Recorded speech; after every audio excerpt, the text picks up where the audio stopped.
Un texto de poesía, pero que quienes tengan oportunidad de acercarse a este texto se va a dar cuenta que no solamente hay un ejercicio de escritura tal como lo acaba de relatar, sino que hay una alusión constante a las artes visuales. Entonces, además de escritor, también hay un vínculo tuyo con las artes plásticas, cómo se volca esas otras prácticas y profesiones en la escritura, cómo aparecen allí reflejadas. Sí, creo que podríamos pensarlo como en varios puntos, en varios niveles. A mí me interesa, digamos, moverme en el ámbito de la literatura, también me he movido, por supuesto, en el ámbito de lo académico, ¿no? Justamente por esas, ¿no? esas cosas que uno hace en la vida, ¿no? Como ser profesor, ser investigador, en fin, y aparece la escritura académica. Pero me muevo, digamos, en los dos ámbitos.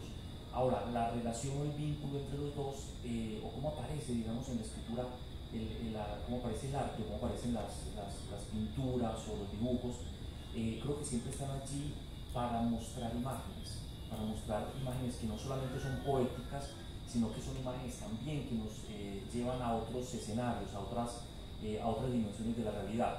Entonces, en los textos académicos, por ejemplo, procuro siempre como escribir de tal manera que la escritura sea también en sí misma una imagen, ¿sí? Que haya una elaboración del lenguaje, aunque sea un trabajo académico. En el caso de la poesía, pues bueno, como sabemos, el trabajo de la poesía implica una elaboración, una construcción, una relación con el lenguaje particular y con la imagen, pero esta vez es la imagen a través de la palabra, o sea, cómo la palabra se puede convertir en imagen. En el caso particular, por ejemplo, de Postdíptico, pues la relación es muy directa. Sí, hay una relación directa entre la pintura y la poesía, porque justamente, pues para adelantarme quizás un poco como al anuncio mismo del título del libro, el libro está, digamos, enmarcado dentro de lo que serían imágenes frásticas o imágenes de pinturas, ¿sí? Imágenes sobre pinturas, y ahí aparecen entonces o surgen los textos poéticos. Entonces esa es una relación, digamos, directa que aparece en este libro y que es evidente a lo largo de sus partes. Pero se le puede presentar pues como escritor, como artista, pero también hay otras actividades tuyas como la de, mencionaste, investigador, filósofo, también sos docente. ¿Cómo compaginan todas esas otras actividades con este ejercicio puntualmente también de la escritura poética? Además, pues que también veíamos en la reseña frástica literaria que en todo caso el ejercicio de la escritura poética implica ser un observador y estás moviéndote en diferentes ámbitos donde es susceptible observar tal vez algunas fuentes de inspiración y transpiración en torno a la escritura. Sí, sí, muy buena esa pregunta, Juan, porque yo creo que ahí está, digamos, la clave un poco de todo, digamos, de todo el escenario en el que se mueve este libro y en el que aparece, digamos, el lenguaje poético. Podría mencionar como varias cosas en relación con esa pregunta que haces, ¿no? Lo primero es que creo que finalmente no hay que ponerle tantos límites a los espacios, sino que finalmente hay una línea muy delgada entre la poesía y la filosofía. De hecho, Gadamer en uno de sus textos lo plantea, ¿no? En Estética y Hermenéutica, él habla justamente de una poesía que en el siglo XX se vuelca hacia la reflexión filosófica, o sea, la poesía que ya no solamente o se concentra en cosas bellas, sino que es la poesía que ya también hace preguntas y que establece una reflexión frente a la vida, frente a la experiencia, frente a lo humano. Entonces diría que ese sería un primer aspecto importante a considerar allí. Lo otro, y en esto recuerdo pues a algunos artistas que plantean una idea, bueno, recuerdo particularmente a María Teresa Hincapié, la artista performance colombiana. Ella dice algo muy bonito y dice algo así como que uno es lo que hace, ¿sí? Uno es lo que hace. Y en efecto, si uno hace poesía, si uno hace, no sé si reflexión filosófica, y este mundo necesita eso también, reflexión filosófica, si uno hace literatura, pues entonces uno es parte del lenguaje, uno se vuelve parte del lenguaje, uno es lenguaje. Entonces creo que con la poesía pasa eso. O digámoslo en términos de Heidegger, poéticamente habita el hombre el mundo, poéticamente habitamos nosotros en el lenguaje, en el es la casa del ser. Entonces creo que la poesía es un poco eso, es un poco un abrigo, es un cobijo, es un recubrimiento, es una casa, digamos, ¿no?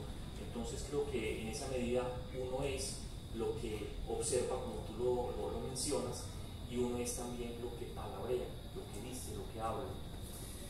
Son de la cosecha de Pedro Agudelo, perdón, ensayo literario, y voy a leer algunos textos que hacen parte del ensayo literario, obras que ha publicado Pedro Agudelo: América Pintoresca, con el que gana un premio internacional de Casa de las Américas; 1, 2, 3, Las palabras de la imagen; Lector víctima de textos, un texto dedicado a la lectura literaria y de ficción; Cuerpo enmarcado, cuadros de ficción, y otras obras de corte ensayístico, entre ellos El Justo Medio, Introducción a la Semiótica del Arte Colombiano, Díptico, también una obra poética publicada también por ese mismo fondo. Hay un tránsito en tu obra, Pedro, que va de la prosa al verso. Háblanos de ese ir y venir, cómo pasas de un género a otro. Bueno, me gusta mucho esa palabra, esa expresión que usas de pasar de un género a otro, aunque no sé hasta qué punto salte, ¿no? Hasta qué punto pase yo de un lado a otro, porque cuando estoy en un texto académico también estoy un poco pensando en la escritura poética, y como decía hace un momento, también cuando estamos delante de la poesía, pues también estamos haciendo reflexiones, también estamos pensando. Entonces creo que ahí, digamos, habría que problematizar también un poco eso de qué manera se salta. Pero creo que también en esa expresión que usas hay algo muy bonito, y es que en efecto cuando uno escribe, pues uno está pensando también en un lector, uno escribe para alguien, sí, y escribe también desde un punto de vista. Entonces hay dos cosas allí importantes, ¿no? O sea, el punto de vista del que escribe literatura y el punto de vista del que escribe el texto académico. Entonces son dos universos que son diferentes, pero que a mí se me enredan. Entonces me pasa un poco lo que le pasó alguna vez a Juan Rulfo, pues a modo de anécdota que cuentan cuando llevaba su novela para el editor, su famosísima novela, que tiene un desorden cronológico, para decirlo de una manera muy sencilla, en el relato, y la justificación que se da de por qué ese desorden cronológico es que se tropezó, se le regaron los papeles, lo recogió y así se lo entregó el editor para que lo publicara. A mí me pasa un poco eso con la poesía y un poco con todo lo demás, o sea, como que se me mezclan las cosas, y sobre todo porque como leías, y eso creo que no es ficción, es real, yo ando con hojitas, con papelitos, con libretas, y ahí voy anotando las cosas que me vienen del mundo, de la experiencia. Entonces un poco se empieza a trastocar todo, ¿sí? Y creo que en ese sentido, pues finalmente la vida acontece como un acto poético, ¿sí? Como un acto poético. Entonces creo que no habría tantos límites para diferenciar una cosa de otra, aunque cuando uno escribe sí está pensando en un tipo de lector particular. Especial esa perspectiva que nos planteas para pensar precisamente la palabra poética, que habrá que pensar en términos de cómo esa palabra nos permite habitar el mundo de una manera más potente, significativa. Mencionas la escritura, y quienes tengan oportunidad, también quienes nos escuchan en la transmisión en línea, de acercarse a estos textos de Pedro Agudelo, van a notar eso que nombras, y lo digo pues con conocimiento de causa, que se trate de un libro académico, un libro teórico, siempre de un cuidado tuyo en la estética misma de la organización, en el texto, de la forma, del fondo, de modo que son libros, por ejemplo, teóricos que se disfrutan en términos pues del acto de la lectura. Este libro en particular que nos reúne acá versa sobre poesía, y entonces quisiera preguntarte sobre ese ejercicio de la escritura de la poesía. ¿Cómo podemos imaginarnos los aquí presentes a Pedro Agudelo puliendo sus versos? ¿Cómo es ese ejercicio de la escritura misma? Revelarnos ahí en una narración ekfrástica cómo sería el Pedro Agudelo que está ahí con sus libretas, sus hojitas o el computador. Bueno, no sé, eso es una pregunta, es muy difícil esa pregunta, porque es algo similar a lo que le preguntan al artista, ¿no? Revelarnos el secreto de cómo haces la obra de arte. Yo diría que la obra de arte y la poesía, o la poesía como la obra de arte, acontece, aparece, o sea, digamos que que es algo que no se puede forzar, es algo que aparece, es algo que se devela, es algo que se desvela. Ahí, de hecho, en la reseña práctica que nos leíste al inicio, aparece una referencia a un detalle muy bonito, ¿no? Libretas en las que aparecen ideas para libros o pequeños poemas o listas de mercado, pero una lista de mercado no es un poema, aunque algunos poetas, por ejemplo, convierten una lista de mercado en un poema o hablan de objetos cotidianos para plantear poesía. Yo creo que la poesía aparece cuando hay una pregunta, pero también cuando hay una afectación o una sensación. O sea, somos seres afectados por el mundo, por las experiencias, somos seres afectados por la conversación. Por ejemplo, en este momento, en este espacio que agradecemos muchísimo pues, a la Fiesta del Libro, al Fondo Editorial de Envigado, en este espacio está aconteciendo algo, ¿no? Una conversación entre vos y yo y con unas personas que nos acompañan esta noche, unos amigos que nos acompañan. Ahí acontece algo. Entonces creo que en relación con tu pregunta, no es que esté viendo lo del secreto, pero creo que en relación con tu pregunta tendría que decir eso, que la poesía es algo que se desvela, no es algo que se fuerza, no es como que yo me voy a sentar, me voy a levantar como hacen a lo mejor algunos académicos, de hecho aplica también para algunos novelistas, levantarse a tal hora de la mañana y escribir de tal hora a tal hora. Por lo menos en mi caso con la poesía no acontece de esa manera, acontece de otra manera, en el momento menos inesperado, en ciertos momentos, también ciertos rituales que a veces tenemos, ¿no? Los seres humanos, ahí aparece, ¿sí? Ahí aparece una palabra, un gesto, a lo mejor en un encuentro con un espacio, con un paisaje, con una persona, a lo mejor en ese encuentro que hay una afectación, acontezca un acto poético y eventualmente entonces ahí saco mi libreta. Sí, ahí saco mi libreta. Me gusta mucho el uso de la palabra acontecimiento para referirse precisamente al acto poético, sobre todo pues porque también lo que ustedes van a encontrar en este libro es, si me permiten pues la expresión traída de una fenomenología de la religión, aparece la revelación de unas epifanías, la revelación de unos acontecimientos que de repente le permiten a uno alzar la cabeza y pensar en aquello que moviliza el poema. En ese sentido, lo que encontramos en el libro podríamos cifrarlo en términos de dones, en términos de epifanías a las que uno se acerca y que le permite a uno, en este caso puntual, que hay una presencia evidente de la obra de arte y de la ekphrasis, un ejercicio de imaginar aquello que está poetizando.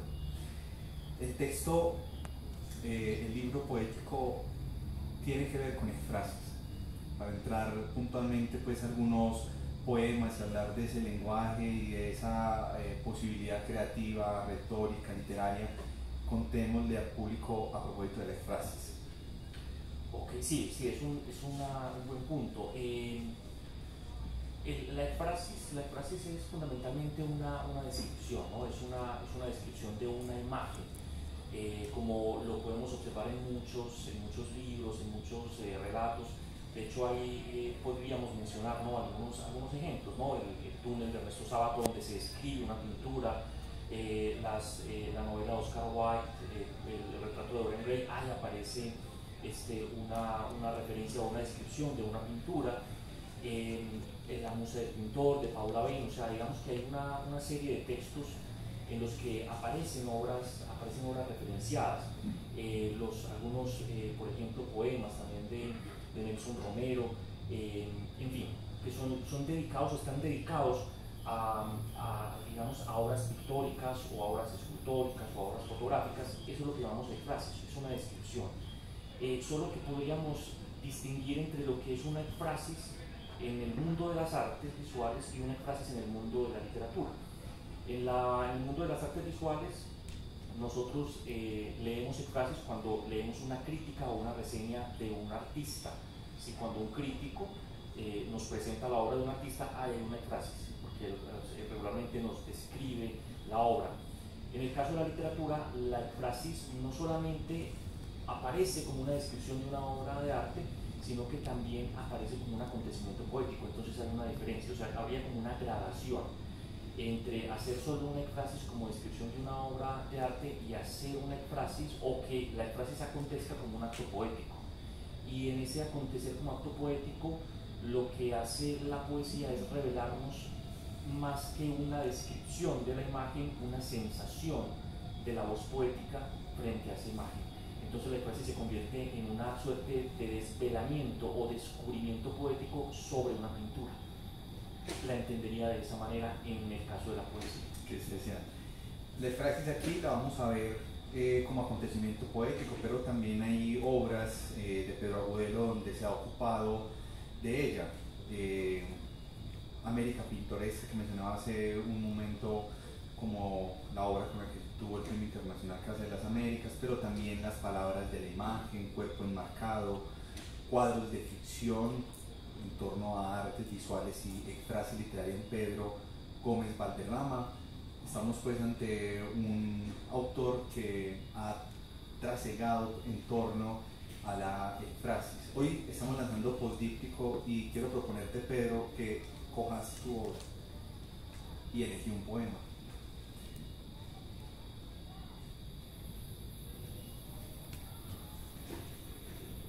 Y vamos a escuchar de la voz de su autor un poema. Bueno, vamos a leer el último de la primera parte, el poema número 11. Exacto, de esa pintura que estamos observando, es una pintura de Pablo Picasso que se llama Mujeres corriendo en la playa. El poema tiene exactamente el mismo nombre porque en el libro, tengo que decirlo, hay un juego, ¿no? Hay un juego entre las diferentes partes del libro, y este poema aparece en la última parte de esa primera sección. Dice: Mujeres corriendo en la playa, 1922. Ellas corren sin prisa para alcanzar el viento. Las nubes huyen en dirección contraria, un azul cobalto, un azul violáceo, un azul profundo que devora con lentitud pasmosa. La playa es una pista para pies desnudos. Las mujeres estiran sus miembros para volar por el aire. Sus pechos danzan fugaces, clavando sus pezones afilados en la espesura de la tarde. La libertad tiene un nombre surrealista fabricado con las formas geométricas de la poesía. Hemos escuchado la voz del poeta físicamente, ¿cierto? Sin embargo, este libro, este poemario, tiene la particularidad de presentar la ekphrasis como acontecimiento poético. Eso significa que esa lectura puede hacerse prescindiendo de la imagen, ¿cierto? Aquí lo hicimos observando la imagen que podríamos decir es de referencia. Sin embargo, les voy a proponer ahorita una lectura de otros poemas donde ustedes hagan el ejercicio al que invita la ekphrasis, ¿cierto? Incluso aparece en uno de los epígrafes, que es de Horacio, y dice: una pintura es un poema sin palabras. O el ejercicio propiamente de la ekphrasis, que también la encontramos en Simónides de Ceos, como la pintura como poesía muda y la poesía como pintura que habla. El permitirnos esa lectura del poema como acontecimiento tal vez sea la mejor manera de acercarnos, como lo plantea Pedro, a el poema que induce unas sensaciones. Escuchamos la voz física, pero me gustaría preguntarte por la voz poética, ¿cierto? ¿Cómo aparece esa voz poética en el texto? O digámoslo, tú lo mencionabas ahorita, el punto de vista que adoptas allí en términos de esa voz poética. Sí, bueno, un poco para contextualizar la pregunta de Juan, que es bien interesante. La voz, bueno, hay una cosa que utilizamos en literatura cuando estamos hablando de narrativa o de relato. Hablamos de un narrador, ¿sí? Un narrador es aquel que cuenta, es aquel que está relatando una historia a un otro, que es el que está allí escuchando esa historia. Ese es el narrador. En el caso de la poesía hablamos de voz poética. Entonces la pregunta es bien interesante, porque uno podría pensar que existiría una sola voz poética. Pues si es el mismo poeta, pues existiría una misma y única voz poética. Pero creería que más bien hay como unos desdoblamientos de la voz poética, y también hay unas alteridades de la voz poética, y eso, pues de eso tenemos varios casos en la poesía, digamos, contemporánea muy interesantes. Pero digamos que en el caso de lo que he escrito, digamos, hasta ahora, creo que juega un poco con eso, juega un poco con ciertos desdoblamientos poéticos, donde la voz poética no siempre es la misma, no siempre es la misma voz que habla, hay otras voces y hay unos desdoblamientos en algunos de los casos, ¿no? Y en este libro, por ejemplo, en postdíptico aparece eso, hay unos desdoblamientos de acuerdo a las partes en las cuales estemos ubicados. No estaríamos hablando de la misma voz poética en la primera parte del libro que en la última parte del libro, por ejemplo. Hay un juego allí también con eso en el libro. Ya que mencionas las partes del libro, ustedes van a poder leer una obra poética que tiene también en su organización una intención poética. Ya de entrada decimos postdíptico y la palabra díptico alude como a dos caras, y esto trasladado al ámbito artístico, imagínense un retablo que se doble y se junta en sus partes. En el libro ustedes van a encontrar tres partes, sin embargo dos de ellas pueden reflejar en primera instancia ese sentido de díptico. Una primera parte que titula Pedro el brujuleo de los colores, tiempo en gerundio. Una segunda parte, Galería de silencio, con el título Las Moiras. Y una tercera parte donde hay un ejercicio de creación poética muy interesante que titula Cuadros de ficción, encuentros discordantes. Esas dos primeras partes tienen una particularidad en términos de la intención poética. Hablamos de esa organización que alude, y ya nos adentramos también en ese sentido de postdíptico. ¿Sí? Ok, sí, exacto, sí. De hecho, lo que tú mencionas ahí, ¿no? Ahí está la clave también un poco de una parte del título, y es justamente eso, ¿no? Que hay un juego justamente con uno de los géneros de la pintura, ¿no? Esa pintura que está dividida, digamos, en dos partes o en dos componentes. Y en cuanto al libro, opera de esa manera. La primera parte del libro, digamos, está dedicada a unas obras pictóricas particularmente, y la segunda parte está dedicada a sus autores, es decir, a los pintores, pero a los pintores que ya están muertos, ¿sí? O sea, y por eso también el título que leíste, ¿no? Entonces es un diálogo con el más allá, iba a decir, pero es algo así, ¿no? Es un diálogo con alguien que ya no está, es un diálogo con el poeta, y ahí hay un desdoblamiento. Hay un desdoblamiento en esa voz justamente lírica que aparece en el libro. Entonces, en la primera parte es un viaje por cada una de las pinturas, y en la segunda parte es un viaje ya con el artista. Pero es un viaje con el artista en donde va la voz lírica, pero también va el cancerbero, que lo acompaña, ¿sí? En ese viaje a la muerte. Entonces, ahí también digamos que habría una dislocación misma de la lectura, porque cuando estamos en un museo, delante de una pintura, por ejemplo, estamos solos delante de la pintura. ¿Qué ocurriría si el pintor está solo delante de la pintura, o si yo como espectador estoy delante del pintor, ¿sí? Entonces aparecen esas otras dos preguntas que entran en diálogo justamente con ese viaje por cada una de las obras.